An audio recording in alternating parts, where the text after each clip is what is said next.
I want to share one thing with you before we move on to your last topic. This is a story that I've told many times over the years.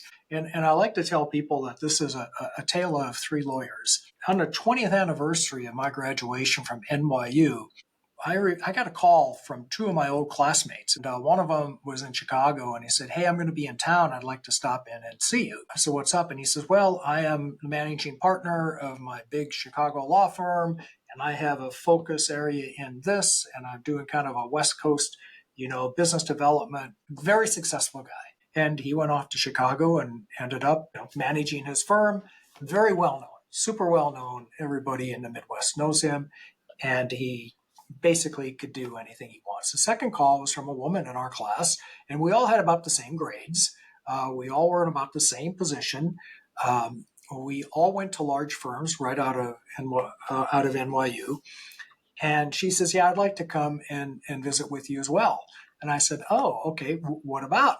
She says, "I need a job because the firm I went to work for, after 20 years of being there, one day they just walked into my office and said, 'Your services are no longer needed.'" And I said, well, that's a drag, but 20 years of the big firm, you probably have a big client base. You must have seen every big company in your town.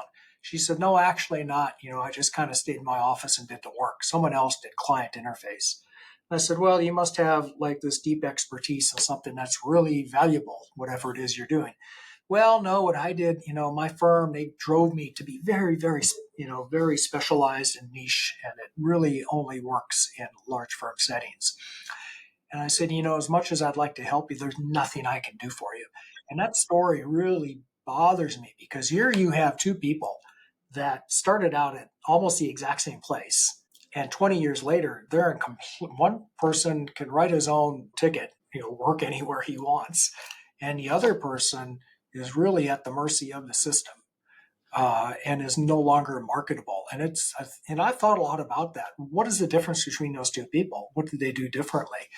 And I tell this to associates and younger lawyers all the time, the importance of building your own personal brand, because one lawyer worked on that for 20 years and is now basically untouchable.